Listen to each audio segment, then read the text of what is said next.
Hey, what's up, everybody? True Boxing here. Thank you for coming back to Get Hit with the Truth.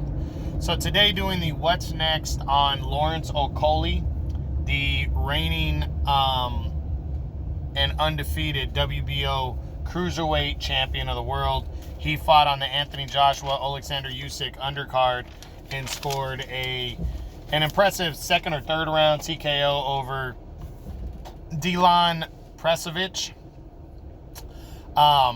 Left no doubt. He just was better.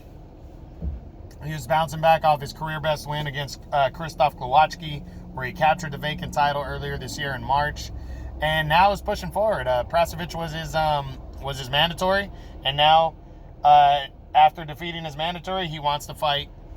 He wants to try to unify belts. That's his number one goal. He's made that very clear. So let's run through the top 10 and see what could be next for the undefeated WBO champion, who really is hungry and wants to fight anybody. We start with number 1, reigning IBF champion, World Boxing Super Series winner, Mairis Briedis. Now, Mairis Briedis' stock has went up since Usyk beat him, because he still is probably the only guy to almost beat Alexander Usyk when they fought in the World Boxing Super Series semifinals back in 2018.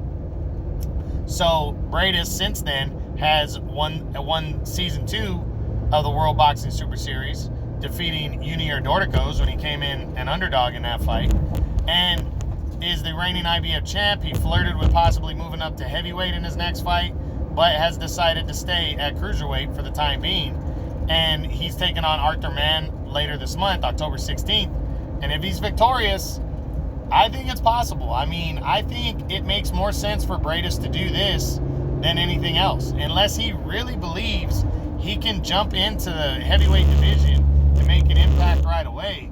I think it makes more sense for Briedis to stay champion at 200 and take on. I think he'll make more money that way, and there's less of a risk of him getting beat, because once he gets beat in the heavyweight division, is he going to want to come back down to cruiserweight? I really just don't see Briedis being a big effective fighter in the heavyweight division. I can't see it. It's not to say he can't be. I just think he's past it enough to where heavyweight is just too tough of a challenge for him. Now, maybe Usyk doing well will motivate him to move up and possibly take the challenge, but I think a showdown to unify belts of Lawrence Okolie makes sense. And if he loses, then move up. So I do think it's possible that Okolie and Briedis could fight next if Briedis is victorious over Mann, which I think he should be.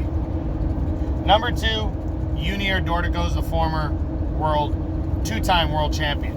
Dorticos is just trying to get back in the mix of things. I think he'd fight Okolie all day, and I'll tell you right now, if Okolie really wants to beat and put himself right at the top of the division, if he cannot get one of the other champions to fight him, fight Dorticos. Dorticos is a beast.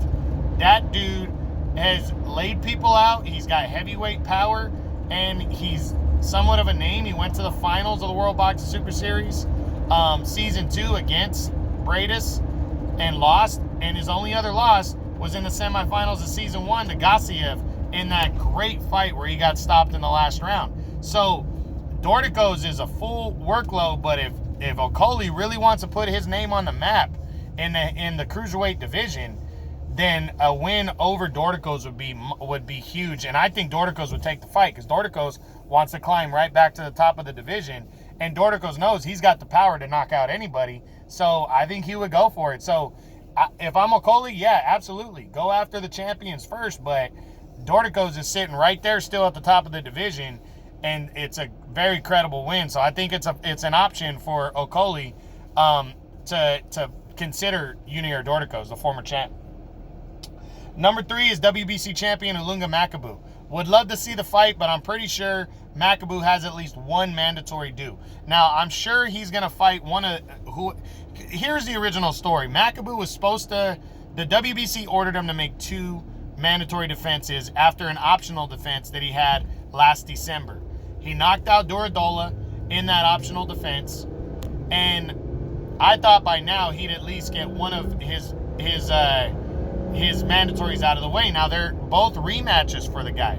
One is, God, I forget the guy's name, but it's a guy he knocked out a few years ago. There's a guy that just beat Denis Lebedev. His name's not clicking for me. Oh, Tapiso Mashunu. He beat Lebedev recently.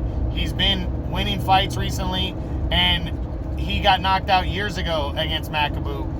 He was the first mandatory as far as I know, and then the second was Alexei Papin, who Macabu narrowly defeated in August of 2019. Just a couple years ago, Macabu barely beat him by a majority decision. So that's what was ordered for Macabu. So I really, if he still has to make back-to-back mandatory defenses, then an Okolie unification bout is not going to happen. If he only has to make one of those, and then I think Okolie could happen. But we just don't know when he's going to fight. I don't think the timeline's going to match up for Okolie and Macabu. Not now, at least. Maybe sometime next year, but not now. So right now, next, I don't see Macabu being an option. Number 4, Okolie is number 4 for me. Number 5 is contender Noel Gavor. I think this is another guy that Okolie should consider, and here's why. If he really wants to get Maris Bradis in the ring, fight the guy that should have beat Maris Bradis in the quarterfinals of the World Boxing Super Series Season 2. Bradis chose Gavor, and Gavor pretty much outboxed Bradis, surprisingly. Absolutely, I think Bradis overlooked him, but Gavor, since then, has only fought a couple times because nobody wants to fight him, because he's got somewhat of an awkward style, and he's a tough challenge. But why not throw that guy a bone if you're Lawrence Okolie, if he can't get a unification bout against one of the other champions? Because Gavor, if you go out there and you dominate Gavor, beat him convincingly, then that's just something you can throw in the face of Maris Bradis.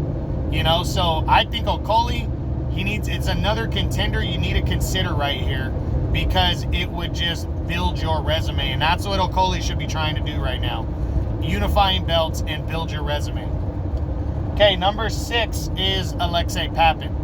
Papin is supposedly one of the 2 mandatories for Olunga Macabu. But if for some reason Papin doesn't get the Macabu fight next and Okolie doesn't get a unification bout, why not defend your title against Alexei Papin? He's a credible contender. He knocked out, God, I can't remember the guy he knocked out, but it was another credible cruiserweight contender. He laid him out in last year to put himself in line for a title shot, and he fought his ass off against the champ Macabu 2 years ago in that final eliminator, and it was a very close fight. He lost the majority decision. So I think this is a good, credible opponent if Papin is not going after the world title next. The WBC title against Olunga Macabu. Number 7 is former world title challenger Michel Siaslak. Now, Siaslak was originally thought to be fighting Maris Bradis next, and turns out he didn't have to do that. Now, Siaslak could go into a final eliminator. Siaslak's a guy that fought Macabu last year, and he fought him hard, lost a close decision to Macabu in January of last year. Why not, if you're Okolie, is another contender who's looked good against one of the other champions recently, why not give him an opportunity if you cannot unify belts? Siaslak's very credible. He's a top 10 guy. It would make sense. Maybe. So that fight is possibly. Number 8, contender Mateusz Masternak. This is a guy that's been around for a few years. He's a veteran. I think it's something to consider. If you can't get anybody else, go after a guy who's at least somewhat of a name in the division. I like Masternak. He's been in the ring with a couple tough fighters, and why not? Why not give him an opportunity if you can't get a unification bout or a top contender in the ring? Number 9, Tapiso Mashunu. Now, I think Mashunu is going to get the first crack at the WBC title, in my opinion. If that happens, then it's off the table. But if not, there's another guy. Why not consider him? If he's got to wait around, why not say, hey, I'll give you an opportunity if you can't get one of the other champions to fight you? I think Okolie is another guy to consider. And finally, at number 10 is Riyadh Margie, who is the WBA interim champion. Remember, the WBA got rid of all their interim champions and put them into final eliminators or title fights next. I haven't heard anything about Margie.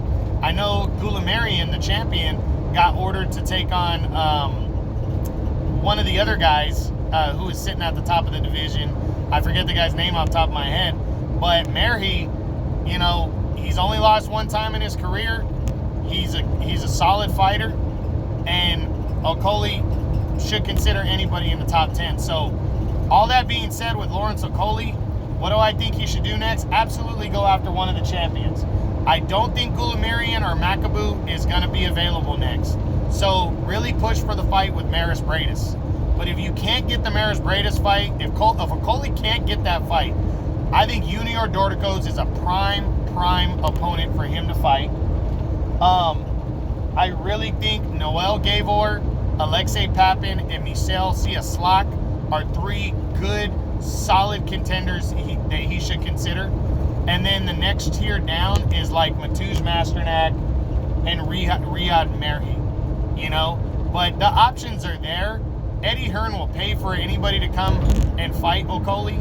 And I really think Okolie needs to fight a top 10 guy next if he does not get a champion. So, but push for that Maris Bradis unification bout. Because he beats Maris Bradis, he's the top dog in the yard. No questions asked. So, definitely think that's something he needs to do. I hope you guys enjoyed this What's Next on Lawrence Okolie, the undefeated WBO Cruiserweight Champion, following his successful mandatory title defense against Dilan Presovic, where he scored a second round TKO. All right, guys, that's it. True Boxing. You've been hit with the truth.